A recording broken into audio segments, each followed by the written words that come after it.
Okay, Chinnapreddy గారు ఇందాక మీరు ఏదో అంటున్నారు, చెప్పండి. వీళ్ళు క్రౌడ్ మేనేజ్, ఇప్పుడు సారు సత్యప్రసాద్ గారు మాట్లాడుతూ సీసీ కెమెరాలు లేకపోతే టెక్నాలజీ వీటన్నిటికీ లేవు, అప్డేట్ కాలేదు అన్నట్టుగా మాట్లాడుతూ ఉన్నారు. నేను అనేది అంటే వెంకటేశ్వర స్వామి వారి ప్రత్యేకత ఏంటంటే ఎంతమంది ఎన్ని లక్షల మంది వచ్చినా సరే క్రౌడ్ మేనేజ్మెంట్ సిస్టమ్ అనేది అక్కడ ఇప్పటి నుంచి కాదు, అనాదిగా వస్తున్నటువంటి క్రౌడ్ మేనేజ్మెంట్ సిస్టమ్. అవునవును. అలా సిస్టమ్ లో ఎప్పుడు కూడా ఎక్కడా కూడా జరగనటువంటి ఘోర ప్రమాదం ఈ టెక్నాలజీ రోజుల్లో, ఈ సీసీ కెమెరా రోజుల్లో జరిగినవి అని అంటే టెక్నాలజీ లేకపోవడం అనేది సమస్య కాదు. ఇక్కడ కోఆర్డినేషన్ లేకపోవటం, ఈఓకి చైర్మన్ కి కోఆర్డినేషన్ లేదు, ఎస్పీకి డిఎస్పీకి కోఆర్డినేషన్ లేదు, చంద్రబాబు నాయుడు గారికి పవన్ కళ్యాణ్ గారికి కోఆర్డినేషన్ లేదు.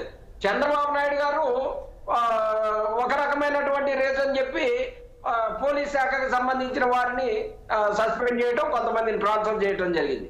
పవన్ కళ్యాణ్ గారు ఏమంటారు, ఈవో గారును చైర్మన్ గారు కారణం అని అంటారు. నేను ఒకటే చెప్తా ఉన్నా, దీనంతటికి ఈ భక్తులు ఇప్పుడు మనం ఈ అంశాన్ని రాజకీయం చేయకుండా అసలు కాదండి, టీటీడీ అసమర్థమైనటువంటి పాలనతోటి అసమర్థమైనటువంటి అక్కడ చైర్మన్ గా చేయటం తోటి.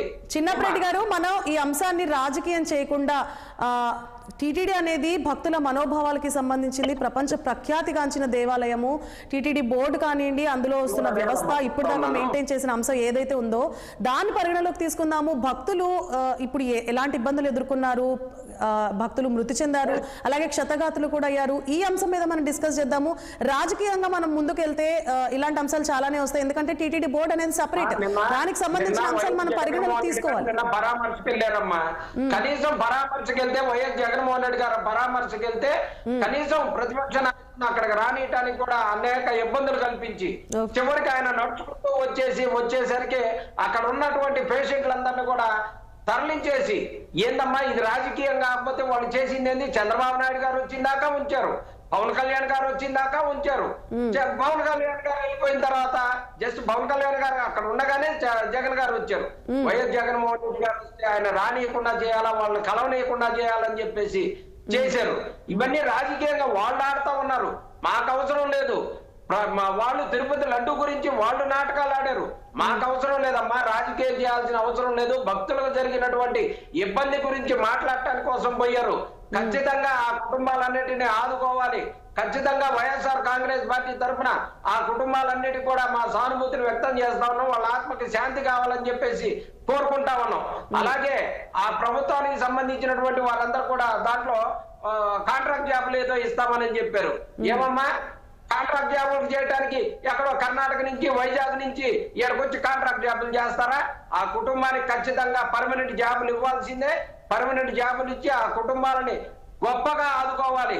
జగన్మోహన్ రెడ్డి గారు చెప్పారు 50 లక్షల రూపాయలు అని చెప్పేసి, కనీసం ఆ 50 లక్షల రూపాయలన్నా ఇవ్వండి. ప్రభుత్వం నుంచి ఇచ్చేదే కదా, చంద్రబాబు నాయుడు గారి జేబులో నుంచో పవన్ కళ్యాణ్ గారి జేబులో నుంచే ఇచ్చేది కాదు కదా, ప్రజలు కట్టే ట్యాక్సుల్లో నుంచే కదా ఇచ్చేది. ఖచ్చితంగా ఆ కుటుంబాలన్నిటిని కూడా గట్టిగా ఆదుకోవాలని చెప్పేసి కోరుకుంటా ఉన్నాను. దీనికి ఇంకొక మాటమ్మా, చెప్పండి. పవన్ కళ్యాణ్ గారు ప్రాయశ్చిత్త దీక్ష చేయాలి, ఊరక క్షమాపణ చెప్పి కూర్చుంటే కుదరదు. ప్రాయశ్చిత్త దీక్ష దీనికి చేయాలి.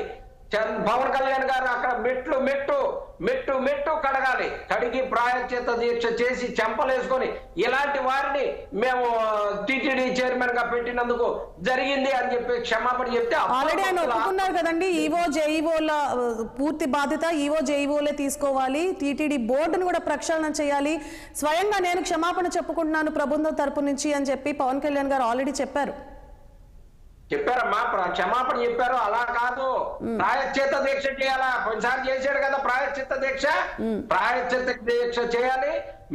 తిరుపతి మెట్టు కడగాలి. అప్పుడే ఆ ఆత్మకి శాంతి చేకూరుద్ది, ఆ 6 కుటుంబాలకి సాంత్వన చేకూరుద్ది, ఆ 6 చనిపోయిన వారికి ఆత్మకి శాంతి చేకూరుద్ది. రైట్. షేక్ బాజీ గారు చెప్పండి, ఈ కేంద్రాలు ఏవైతే ఉన్నాయో వాటి సంఖ్య కొంచెం పెంచుండొచ్చు, లేదంటే టికెట్